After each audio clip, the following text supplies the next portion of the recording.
Ngai mob, how do you climb out from rock bottom?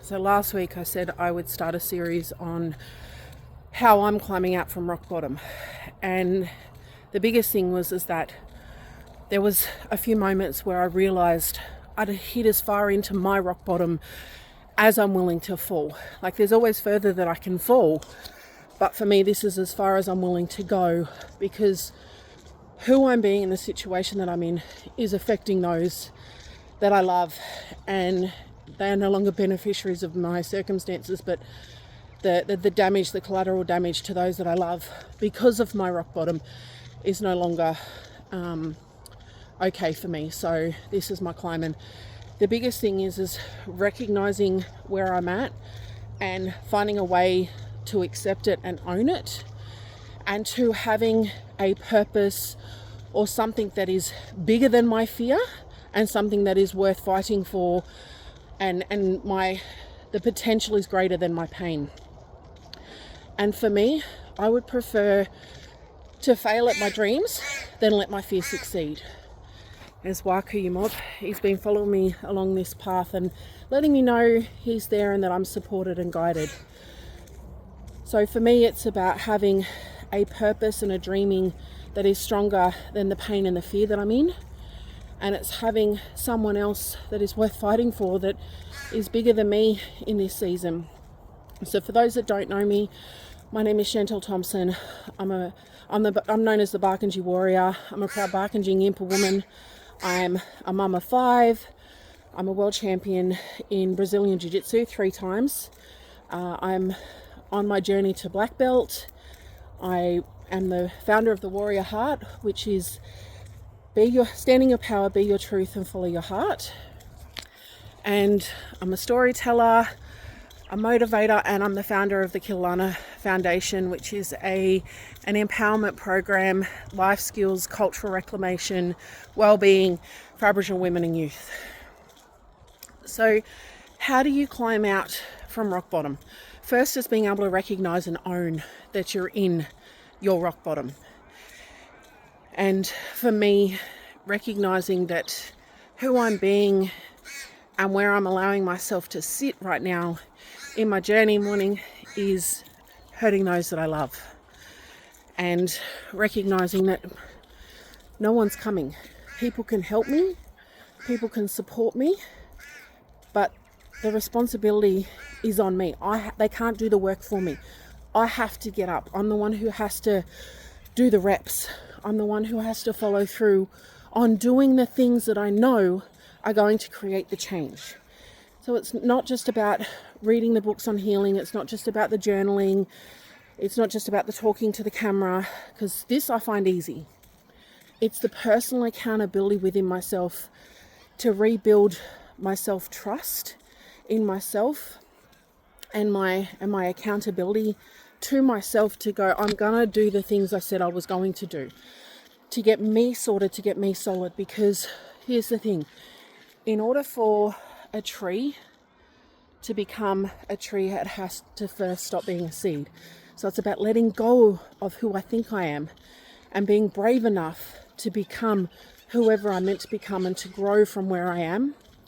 And the other side of it is, in order for a tree to become something that a bird can build its nest in, or to become an ancestor tree, it has to first take from the ground what it needs. So in times of drought, or in times of hardship, or in weather crisis, a tree, particularly our gum trees, they will draw back all of the energy and all the resources from the weakest branches and or the parts of itself that it doesn't need, so that the trunk and the root system can survive. So it will let off all the leaves and the branches that don't serve it in this season or aren't essential to its survival. And they're two different things. And then it draws back all the resources into the root system and the trunk.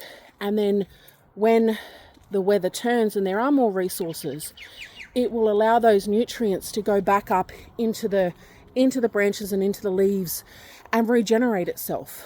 So for me, that's my journey right now. Is the rise from rock bottom is literally about drawing back all of the resources, all of the nutrients back to my core system, back to my trunk and my root system, and going, who am I? Who do I want to become? Who am I called to become in this season? What resources do I have right now? What can I do today? And it's also not about overwhelming myself. It's about moving in micro steps and micro moments. Because I made a decision in 2023 to fully surrender to my journey.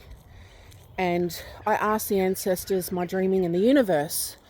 I said, I'm all in. I accept my purpose. I accept my dreaming, the calling on my life. And I surrender, and I'm willing to learn obedience and to be guided by my dreaming. I did not realize the depths of my own shadows and darkness and trauma that this would take me to. And I wasn't prepared for it. And I made it mean so many things. It took me to the canyon of my shadows, of my own trauma, of my own behaviors, of my own making, of the things that I've inherited. It took me to the depths of suicide and back to the mirror. And then recently I've been, as glimmers of light come in, as moments and as awakenings happen, I've realized that this is all preparation. This is all releasing. This is about letting go of all the things that don't serve me in this season of where I'm called to go and who I'm called to become. It's also about leaning into trust that what I'm going through is preparing me for where I'm being called to go, and to be the person who can hold and lead and guide from the things that I'm asking the universe for, or the things I'm being prepared for. So it's not just about getting there, it's about being the person who can stay there, who can be the holder, the nurturer of those resources, and I can amplify them into the world. So it's about awakening. It's about alchemizing my own, actualizing my own potential. So awakening to this. It's about doing the work to actualize the lessons, the strength and the potential in myself. And then it's about alchemizing all of those experiences so that I can learn to use them to benefit and put out into the world. And then it's about amplifying. It's what is the 20% of things I can do that are going to yield 80% of the results. But before I can do all of that, I need to come back to myself and go, this is what I need to do right now to strengthen and build up myself, my nervous system, my reserves, so that when I step into helping other people, I am serving from my love and my well-being, not my trauma and my pain and my survival. Because sometimes when we show up before we're ready, we can do more harm than good. When we overextend ourselves and we burn out, it's not just us that we harm. It is those that we love. It is those that we are responsible for. And for me, it's recognizing that in order to be there for others, it's now time to be there for myself. I need to make sure that my in here and the physical self is in order so that I can show up and lead. It's about making sure my home is in order so that my kids and myself feel safe and loved. And my home is a place of restoration, of reclamation, of nurturing and regeneration for myself, so that when I go out into the world, I can show up for my babies, I can show up for others. It's about ensuring that my finances and everything else is in order, so that when I show up to serve, I'm showing up from resources that I have to give, to build from. So it's about coming up from rock bottom, is having a purpose that is bigger than my pain. It is about micro steps and micro moments and meeting myself where I am. It's about recognizing the season that I'm in and building from here, so that when I show up to serve others or to give, it is giving from my overflow, not my survival reserves. If you would like to know more, please follow my socials. I have 2 podcasts that are linked into my socials. And if you're looking for a speaker, a workshop on mindset or stories, or the journey from suicide to world champion, the Barkindji warrior, hit me up, you mob. Big love, yarn soon. Remember, one step is all it takes to create the shift.